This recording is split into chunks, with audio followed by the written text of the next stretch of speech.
Hello, my name is Thorne Winter. We are here today interviewing Jonathan Leiter about his film, Bill and Maggie's Intergalactic Taxi Service. This is for the behind the scenes. We're just going to ask a couple of questions, find out about how you got into filmmaking, how this project came about, current status of the project, your hopes and dreams for the future, that sort of stuff. So, how you doing today? Doing very well. The visual effects for the film are all done, so now we're just going into sound. So, tell me about this project. How did it come about? What inspired you to undertake it? And, well, I guess going way back to the beginning, sort of how did you get into filmmaking? And how has that led you to this project? Well, it is kind of all linked together, actually. The first thing I did related to film was just kind of recording myself doing random things in front of this big VHS camera when I was 4 years old. Only when we moved to Allegan, Michigan, into our first large house, did I start trying to make an actual film, and it was recreating The Empire Strikes Back shot for shot. Okay. That is quite an undertaking. How old were you? 7.5. Okay. That is quite an ambitious project for a 7-year-old. And I just had my sister there to help me. My mom helped half the time with the camera. But it was just me cobbling together bits of clothing, props and pieces, like just cutting up a bunch of paper and tape, making Star Destroyers and pulling them across the screen with my hand on them. Some ships were made out of Legos. Laser bolts were fluorescent green straws that I just shot from behind the camera towards it. And then I was every character, and when I couldn't be every character, my sister was every character. She actually stood in for Obi-Wan Kenobi's ghost. And then she was Luke Skywalker on the Tauntaun when I was under a blanket as the Tauntaun.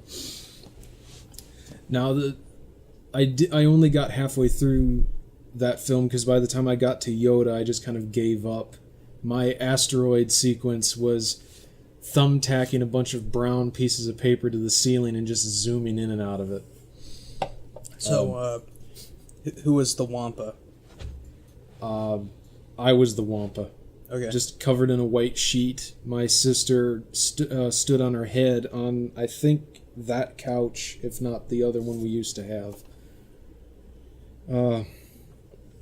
My Return of the Jedi was a little more interesting, but unfortunately that's lost. Because the most interesting thing I did for that was I made a giant cardboard head of Jabba the Hutt and had a sheet over it and a table, and then I stuck my hand out through another sheet for the tongue. I think I had a clay nose stuck to the front of it for whatever reason. But the reason I wanted to get into film, I guess, I don't know if it was before or after I did that, but I watched these original documentaries on Star Wars, Empire, and Return of the Jedi, because these were documentaries made just after the movies came out for television. Well, the movies came out, and then these came out on television as specials. The Empire one had Mark Hamill hosting it, talking about how all the visual effects were made at ILM, like the stop motion or go motion, as Phil Tippett called it. All the model work, all the explosions, all of the matte paintings and that sort of stuff. And then it showed elementary school and high school students making fan films of Star Wars, like right there in the early 80s. And I didn't know people made fan films that early, at least not a whole lot of them. But they were using stop motion, paper cutouts, puppets, throwing around action figures, dressing up as the characters, and driving around in their car as the Millennium Falcon. And that just spurred me on to do the same thing. Because not only could I see how you do stuff properly, but I saw how kids were doing it my own age and older. The reason I came up with Bill and Maggie, the spark of the idea didn't come around until really late. Because at SCAD. I mean, when did you come up with your idea for your senior?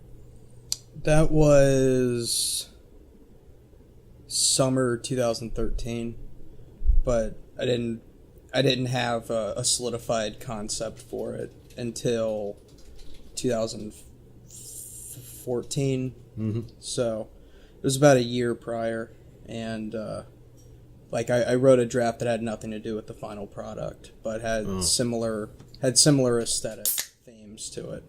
It was a Southern Gothic piece, but it developed into what it was over the next year or so. But obviously, Star Wars played a large role in getting into filmmaking.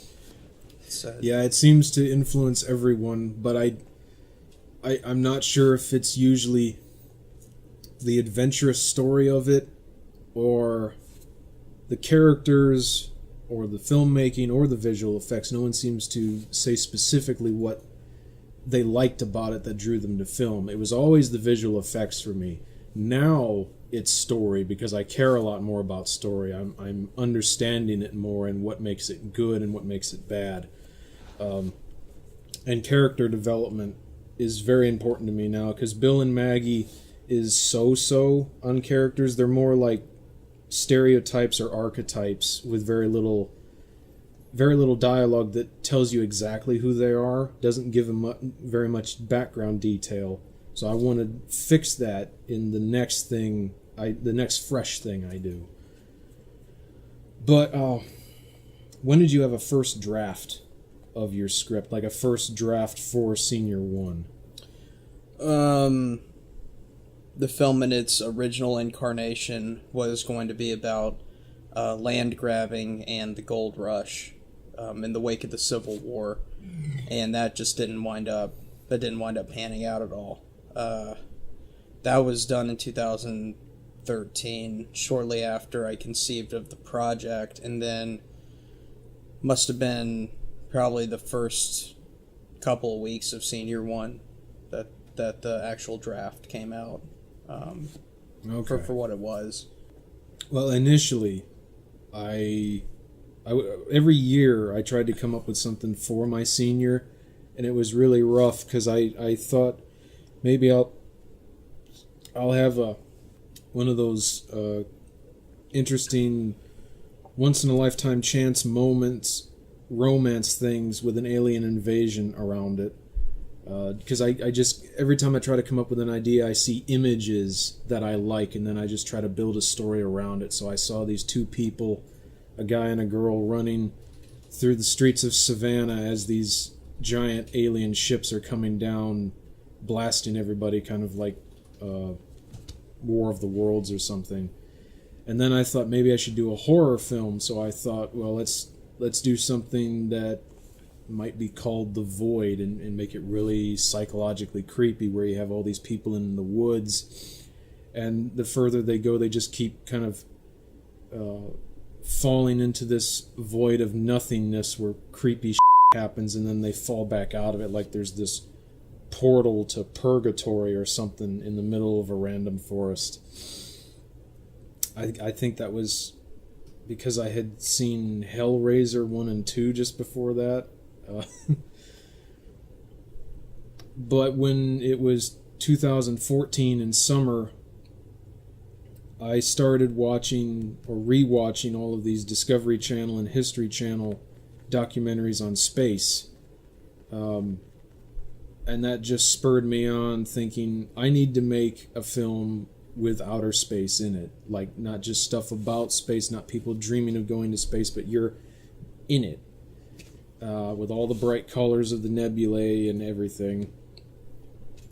And then I thought I need to do some sort of drama, because everybody does dramas. I don't see enough people doing comedies for their senior, or at least it doesn't appear so. I think there were some. I saw posters for a few. But I thought, to be taken seriously outside of college, I need to do a drama. So the idea was, I have these two people, they could be brothers, maybe not, and they're in this ship that just kind of glides through space, it's two identical pods mirrored to each other with a walkway in the middle, and they don't like each other, but they slowly grow to appreciate each other once they reach their destination, which is a black hole that they have been sent on a suicide mission to enter into it and rapid fire send back any data that they collect as they are being destroyed across that event horizon. So that is drastically different from Yeah. Bill and Maggie. So it went from two brothers on a suicide mission to a black hole, which is the drama, to becoming a comedy. And having seen the film in, I guess the sound design is the only thing really missing. Having seen it, obviously you have George Méliès as an inspiration, because the film goes from 16:9 to 4:3, and it has this similar sort of stage style of shot design, and just sort of the fanciful outer space shots. So could you talk a little bit about that and how the drama became almost a story of female empowerment as well, because obviously you have Queen Victoria and Maggie taking the Chimera into outer space while the men are stuck arguing about a contract, and then chasing them in a rickety old like station wagon style. Right. So how did it go from the drama to the comedy? A lot of that can be explained by the visual design choice and what I had to do to make stuff easier for me. But on the story side, the drama quickly turned into a lighthearted adventure at first, because my grandmother is very often the voice of reason when I'm doing something stupid. And we quickly agreed that trying to do a drama would just drain me. At least something that dark would drain me right away. And I realized as well that it would, if I want to represent myself in one film with everything that I love, I can't do a drama, because that's not me. I'm not all about that. And I'm glad I realized that, because now that's how I view everything I'm going to do. I don't want to do straight dramas, I don't think, unless there's an important enough story there.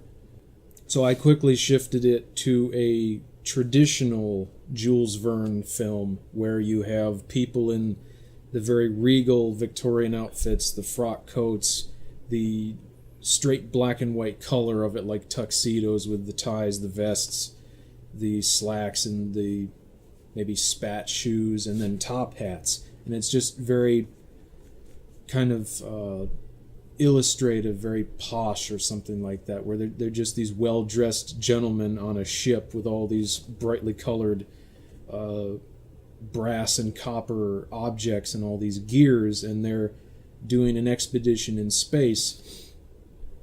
And I still might do something with this, but I had this one image that kept coming back into my head of these two guys with the twirly mustaches with top hats looking out a porthole window, seeing a more modern spacesuit floating across as if there's some dead person inside, like they're unconscious. And I really wanted to spin a story around that, like maybe the person in the spacesuit is one of these guys' ex-wife, and she's on her own mission to somewhere. And I had them going off towards some sort of alien civilization on a asteroid in the asteroid belt, and it's like one of those hidden places that you have to have been there to find it again, kind of like that island in Pirates of the Caribbean. So it was a bit more like Flash Gordon, I guess, because of the design it would have had. And I think Bill and Maggie can be more like Méliès with Flash Gordon, with the aesthetic, but I just never quite got to that point. But for Bill and Maggie, I started to quickly dislike that straight Victorian Jules Verne idea, and I desperately wanted something more quirky. So just randomly one day, I blurted out roughly this exact sentence. A father and daughter have a space taxi service, and they have been tasked to take the Queen of England to another planet. That's it. And I just rolled with it. Visual design was tricky, because once I switched gears to that story, I started thinking at first I want to have the same interior design of the ship that I had thought for the other guys, where it's like this oval-shaped room with these different areas for all these instruments, and then you have this giant set of gears off to the left side and some sort of staircase up to the cockpit, because this is like your science lab, and up there's where you drive the ship. But I realized there's no way I'm going to have the money to build a set even this size, 360, and have all this lavish stuff in it, because no one else does, so why should I get to do that? So I had to simplify it after that point. So you made the decision to shoot on a digital backlot. Was that like simple pragmatism, like just you didn't have the resources to build a full set and a soundstage? How did you reach that decision? Is it exactly what you just said? And how did that impact the way the film developed? My mom was the one who suggested I should do something like George Méliès. Although I think Méliès was in my mind before that point, I realized quickly once she said it again to me that I should do the whole film two-dimensional like that, where all the images are compressed because of long lenses. I never get closer than maybe 10 feet away from the actors. And just treat it like a stage play, except originally all the outer space scenes were going to be that way too. They were all going to be flat, not just the live action. And I thought maybe we'll build and paint flat panels like they did in Méliès's day, where it is like a stage play, but even that was beyond our capabilities, because that would have taken a lot of time to do all the scenes and sets that way. So yeah, very, very quickly I realized we have to do most of this as a green screen setup, because if push comes to shove, I'm going to be able to do all the stuff that goes back there, which I did. Can you talk a little bit about that process? Like, because this, as opposed to having like a full staff of like VisFX artists, like you are the VisFX team for this. So can you talk about like how that impacted the look and feel, and like did you have the skill set ahead of time, or did that, so this you learned on the job? Yep. Well, it looks excellent for having learned on the job. I had a lot of concepts already in my head because of previous animation experience, but this was the first time I did anything with Element 3D from Video Copilot, and I have to backtrack a bit because there's still a good chunk of story before I even get to that, because even with the flat design of everything and doing it on a green screen stage, deciding to do a lot of that digitally, I didn't even think I was going to do anything digitally. I thought, well, it's on a green screen, but we can still do models. So there was a whole phase, almost to the last minute, thinking I was going to do it practically, because even my pitch video, designed like a 1950s Disneyland special, I said in there very clearly I want to do this practically. So all the ships were going to be models, all the planets were going to be models, all of the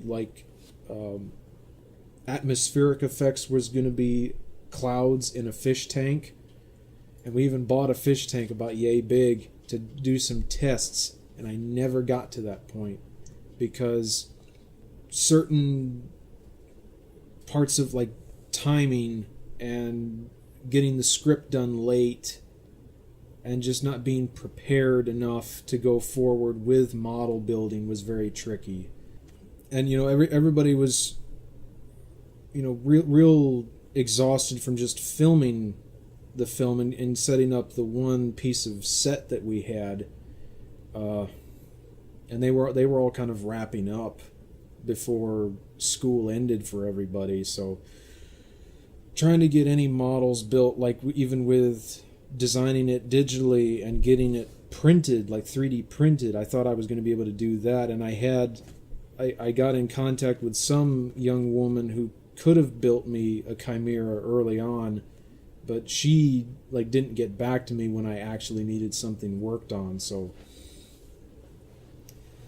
with all these little ups and downs, I was desperate one day and I started trying to look around for an answer, and then I found Element 3D and I realized, no, I actually can do all of this digitally, and I can probably do it myself if I have to, because at that point I knew pretty clearly I could not get visual effects students on the film, and that's not because I didn't think they were capable of doing it, although the whole film has nearly every shot with VFX, so even if they could, they probably would have only gotten a fraction of it finished. You have to have a VFX supervisor on there on set and beforehand to work out a lot of the nitty-gritty details and get all these measurements of focal length and camera distance and the lights and where they're positioned. And because you have to do all that, you have to have your script approved early on, which I doubt they would have approved it anyway, because every shot is VFX. So I knew I wasn't going to get other people to work on it. And technically speaking, Maya, unless you put a lot of effort and time into it, Maya doesn't look so great initially. Because I've seen a lot of films made with Maya from college students and high school students, and it's just kind of dull in the lighting and shading. Something about it looks and feels artificial. But with Element 3D, I figured I could get something that looked cleaner, crisper, had more color in it, had more grit in the texturing of it. It just would have gotten me nice results in a fraction of the time it would have taken to do the same thing in Maya, especially when you have to render Maya hours on end for just a few seconds of footage.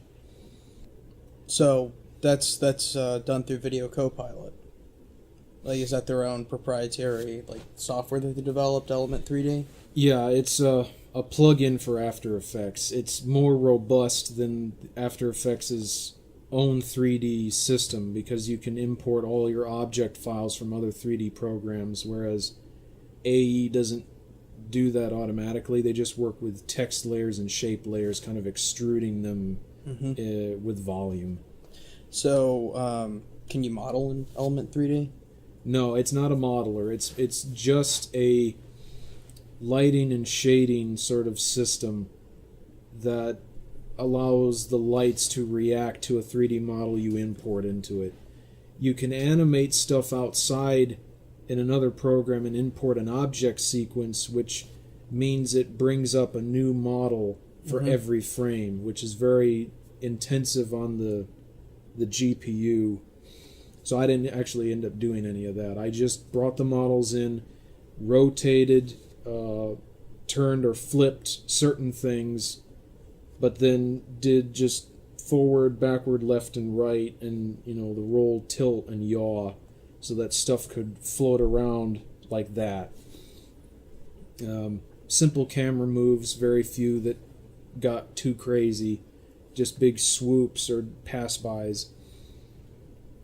What did this entire process teach you about filmmaking in general? Would you do it again?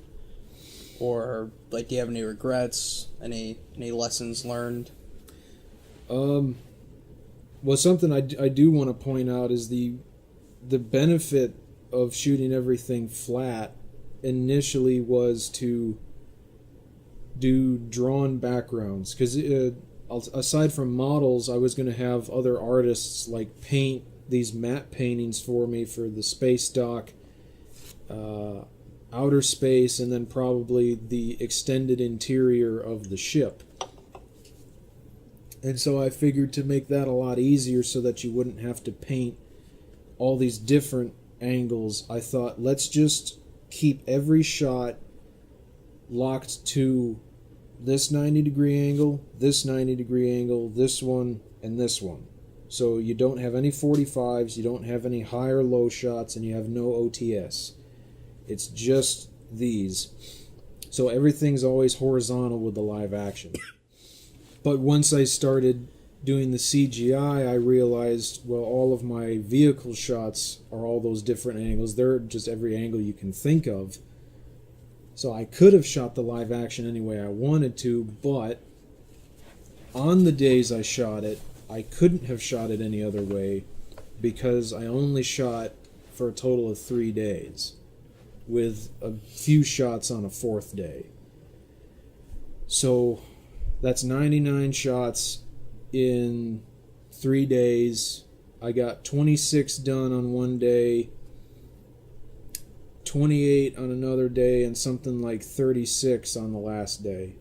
And that the only way you can get that many shots done is if the dialogue and the action is simple enough to memorize, and all the shots just take place with it locked off at one spot. You only have to change the lens. So we were just rapidly going through every shot because all the actors had different schedules they had to keep. So I had to fit everything precisely so that we had all these people together here, these people together here, and if they had to overlap, then once these guys had to go, then we did stuff with them instead. And we had 30 minutes left on the last day. When the last shot was done, we had 30 minutes to spare so that all the actors could get out of their costumes and go to their other appointments. And that is only because of George Millier's shooting everything flat, trying to make it simple for matte painters, which I didn't end up using, and locking it off like that. Wow. So for the visual effects, you developed for the visual effects, you developed a new technique for chroma keying, didn't you? I didn't develop it. It was found out by a couple different people. Video Copilot had some idea, like Andrew Kramer from there had a couple of ideas about how to fix a green spill, where you isolate the green color and change it to gray by a combination of layer overlays. But then to actually remove the green and keep the gray edge,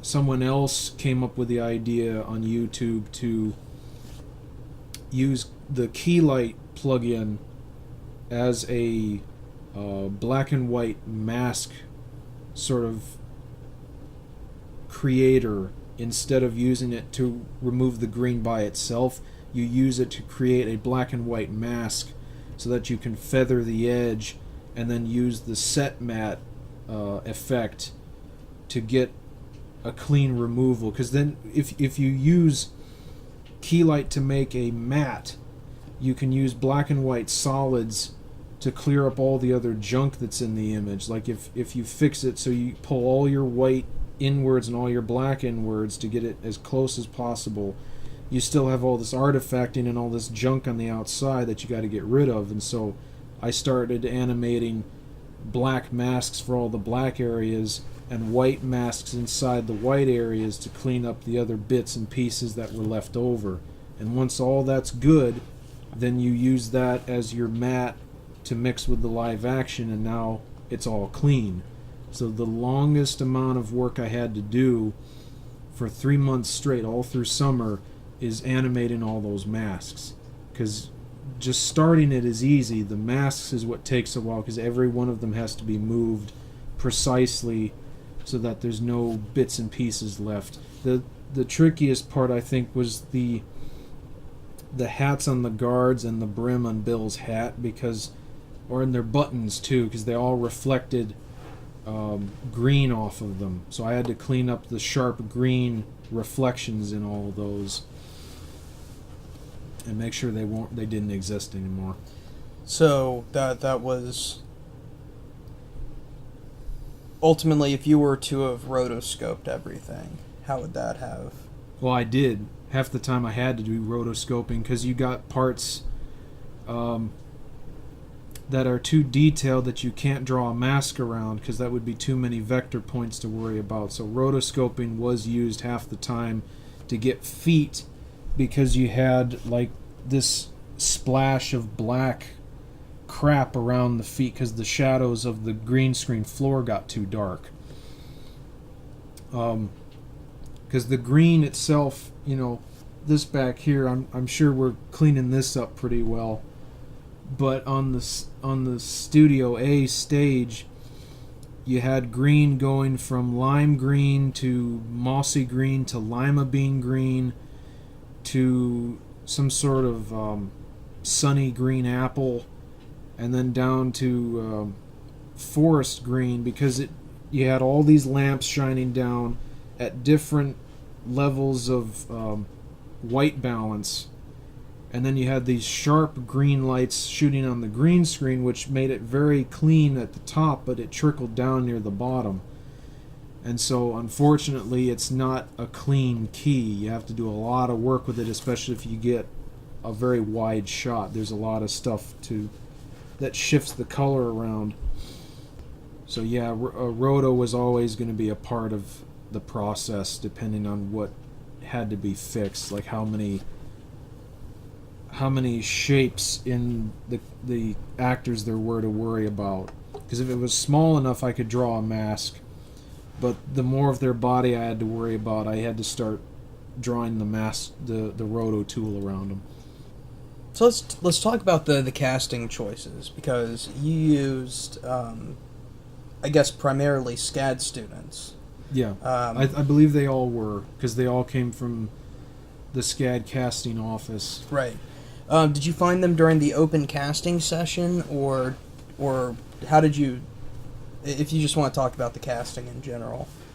Casting was difficult, because I got all these guys also at the last minute, or like a couple weeks before we had to shoot. The open casting call that SCAD holds every year, you know, it brings in all these people from all over the general state area, all from Atlanta or the cities around Savannah. I don't think we get anybody out of state coming to that. I maybe got 20 to 25 people in that session, most of them young girls trying out for Maggie. And I think I realized they're a bit too young, because they're like 11 and under.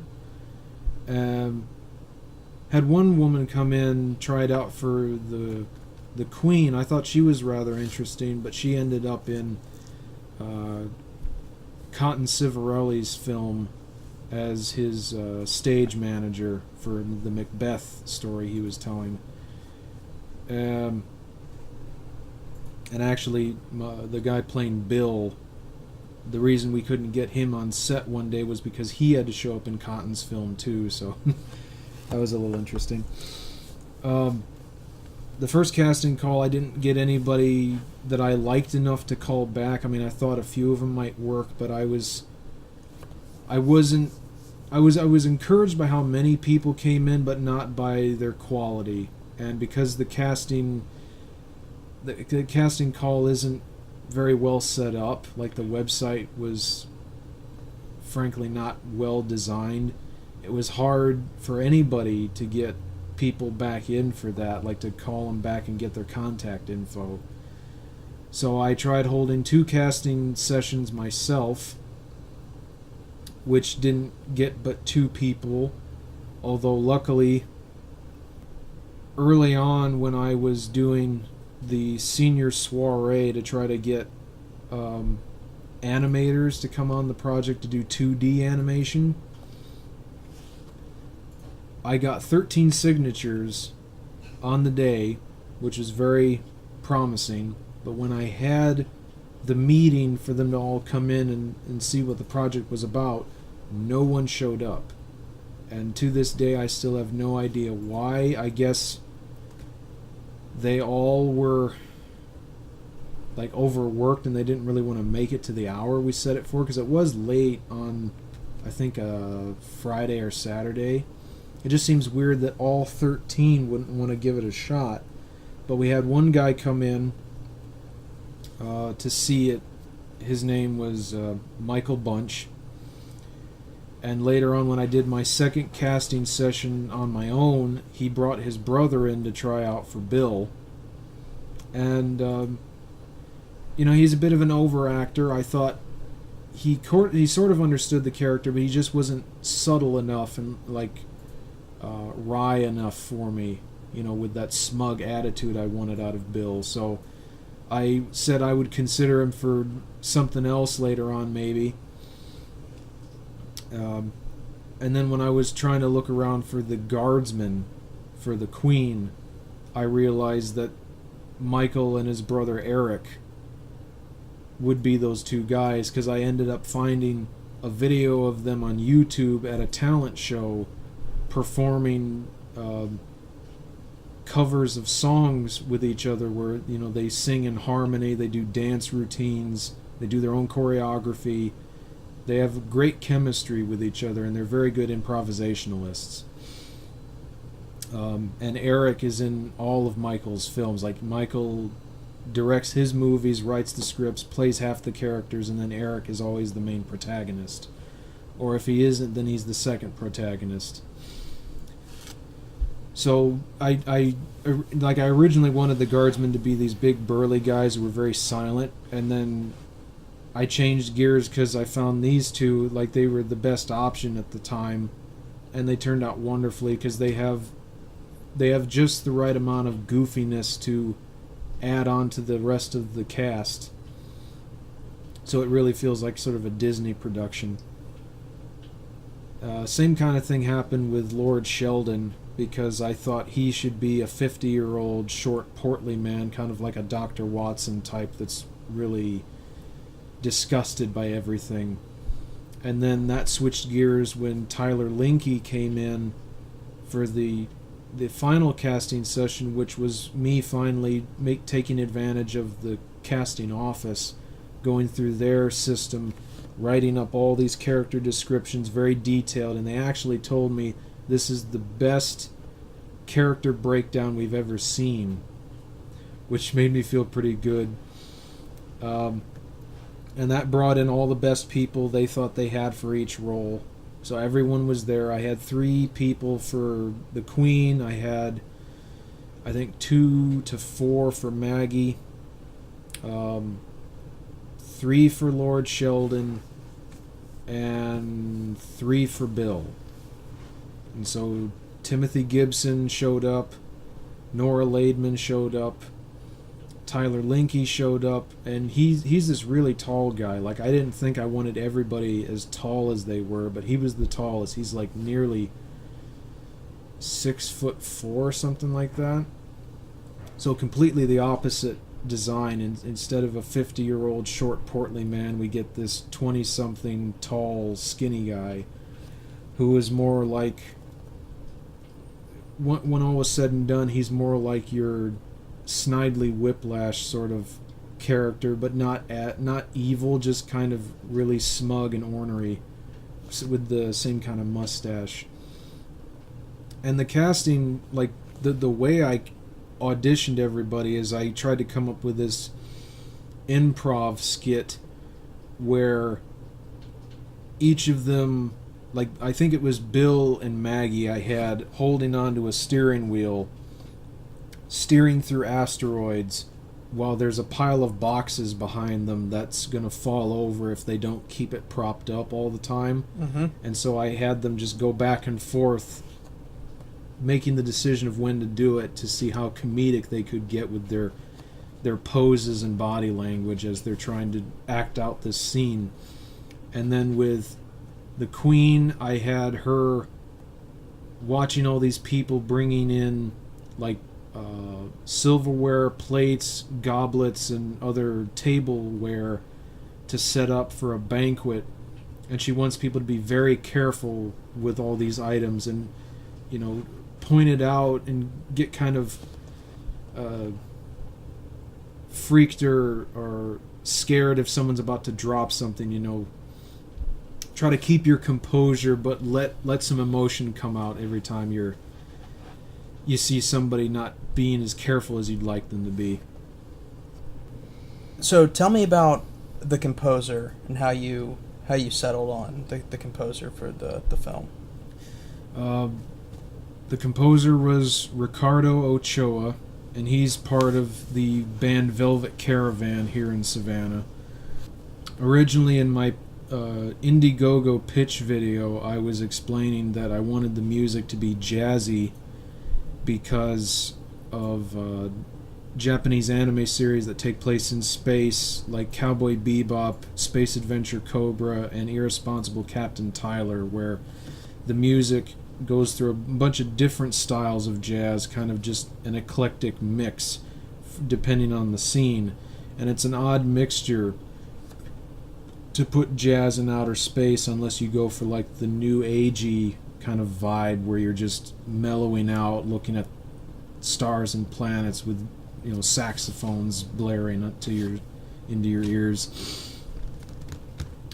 So I wanted somebody to do jazz music, or I wanted to find just pieces of jazz music to use. And then my mom was talking about going and seeing these guys called Velvet Caravan that did gypsy jazz, which is a little bit more French inspired. And I thought that might be something to consider. So I managed to get in contact with him because my mom contacted one of his representatives to kind of get him on the phone to me so I could propose this idea to him. Ended up sitting down with him at Panera Bread to pitch the whole film idea to him and see if he'd be interested, and thankfully he was. Initially I thought he was going to do his gypsy jazz style because that's what I expected, but in the back of my head I thought I want something that resembles the music in some of my favorite video games like Dark Cloud 2 or Kingdom Hearts, or something more fanciful and lighthearted like that where it's all orchestral. And lo and behold, that's what he gave me, because a few stuff that I sent to him, I sent him examples of that music from those games, including the Professor Layton series, which is for the DS, and Japanese music for video games that are sort of either fantasy or steampunkish have this sort of sound that's in the movie.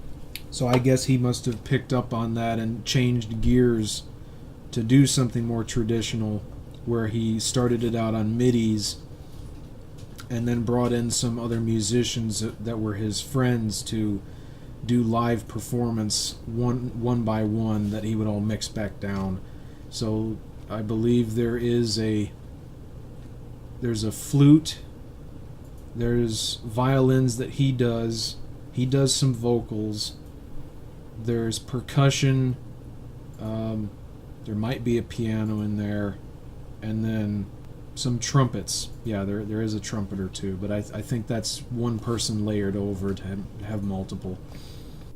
So if moving forward, what's the next project that you're going to work on after, or I guess what are your plans with Bill and Maggie, and then after Bill and Maggie? I know Bill and Maggie can go on to a lot of other stuff. I already have a few small ideas I want to pursue, like what sort of shuttlecraft or like landing craft do they use to get out of the ship when they just want to have it floating in space. And I thought we could use the whole bullet to the moon thing that's in Méliès, where you get a cannon that comes out the bottom of the ship and blasts this giant bullet into the earth, and they're all just kind of strapped in there, tumbling around cramped together until it lands, and then they all fall out of it. Which is a little like how all of the characters were strapped into this sphere thing for First Men to the Moon, which is, I think that's either another Jules Verne story or that's an H.G. Wells, which was part of Ray Harryhausen's filmography. He did animation for these giant insect creatures for this 60s movie. So, outside of that unique universe, what else would you want to work on? Like, what's your vision for your career post Bill and Maggie? Like, are you taking it to film festivals, and then, like, what? Yeah, it's got to go to film festivals. I don't know how many. I'm not sure what I would want to do with it next. I've been thinking of trying to do a comic book to explain backstory that happens before this small adventure, and then maybe rewrite a script for that adventure so it's more expanded and you get more explanation of why the Queen wants to just fly off randomly with Maggie, and more about why Maggie wants to kind of be sneaky and rebel in this way. But the comic would only be a single issue at first, because I don't know if this sort of idea would make more sense as a TV series or a movie, depending on the budget of the effects that it would need. And you could go much more cartoonish and theatrical with a series, where the overall design is even more simplified. Like it doesn't even go full 3D like I did, but you do it with animated vector graphics or something, make it even more stylized. You could shoot it on a real dock if you wanted to, and then have outer space look different, or you could do it with a Doctor Who sort of budget where you have all the sets, you have all the locations, and you still have the 3D design for outer space when that's necessary. Although Doctor Who tends to avoid actual space quite often, they usually do more enclosed stories like other older TV shows would have. I don't know if Bill and Maggie would work with that, though. It would depend on where they go or what they do. Because you wouldn't even have to go into space every episode. You could just do that for a pilot, but then get more into the characters in their everyday lives, and then do story arcs that involve stuff in space after that. But it's tough to say. I do want to leave it aside for a while, since it's been 2 years or so since I started on it, maybe longer since I started on it. And I'd rather do other short films between now and a year from now before I revisit it, I think. So Bill and Maggie is a film that is almost, about female empowerment, because, Maggie and Queen Victoria take the Chimera to fly through the galaxy, while the men are arguing about what amount they're going to get paid for the job. So, could you just talk a little bit about, and obviously Bill's really patronizing to Maggie at the beginning. Right. And she's, shows herself to be a more competent pilot than he is by the end of it. So could you talk a little bit about how that theme came about and your influences there?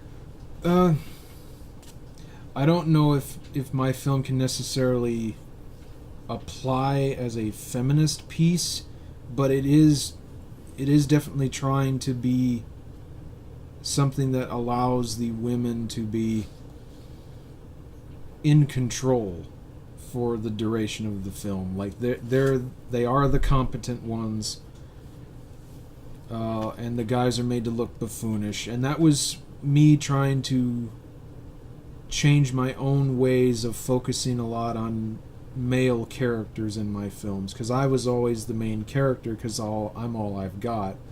This was my first opportunity to have a female lead, even though I don't give the characters very much dialogue. I think the dialogue that is there is fairly even because they each got their own scenes to worry about, and then the rest of it is all silent pantomime.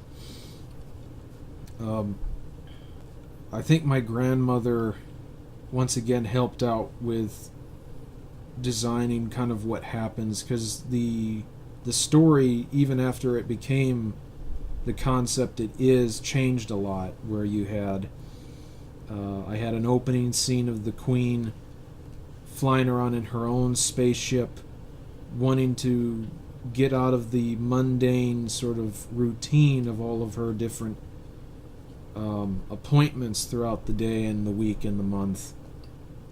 And so she insists one day that Lord Sheldon set up an appointment to use a more local taxi service instead of their own fleet of ships to take her to a next destination, to get a little more rustic. But that would have made the film way too long in that instance.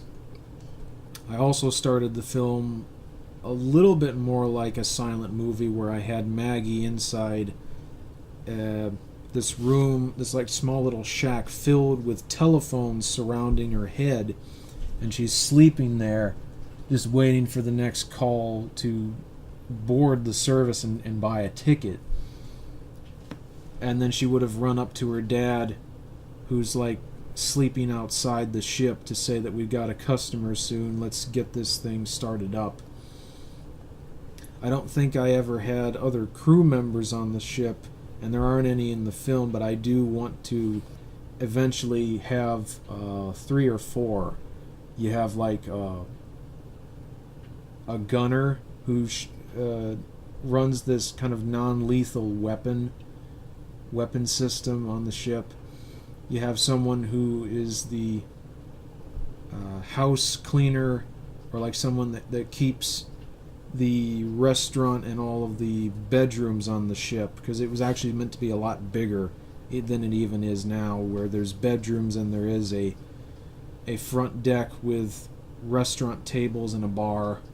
So someone would have taken care of all that. And then you'd have a mechanic who keeps the engine ship shape, where Maggie also helps out with that half the time because of what she wears. She was always supposed to be mechanically inclined, as well as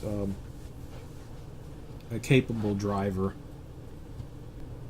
Yeah, and even my next film, I want to focus on a female protagonist, because my feeling is, even with all of this talk since the Oscars of there being very, very few minorities in the spotlight and still very few women in the spotlight, I think you have to, people in my white male position, to be perfectly honest, have to take advantage of that position and make the change happen from the bottom up. You can't just put all of these mandates and quotas to reach in 10 years from the top down. You have to go from the bottom up too. So I want to make a change in my own storytelling and filmography to say that not only am I going to have female protagonists, minority or otherwise, but I want to have other Black, Asian, Indian, Native American, South American, Latino, all these other ethnicities in roles that are not pandering or not stereotypical. And either I do that by open casting, where I don't put an ethnicity or gender to certain roles, or if I do, I specifically set them that way so that people are encouraged to come in like, hey, they're looking for this specific type of person, and I love the character, I'll go in and try out for that, because it treats everyone fairly that way. It gives people the opportunity to try out for stuff that they probably wouldn't be able to otherwise. I think that's very progressive. That's a good step to take. Well, thank you for joining us today. My name is Thorne Winter, interviewing Jonathan Leiter. Bill and Maggie's Intergalactic Taxi Service, coming soon.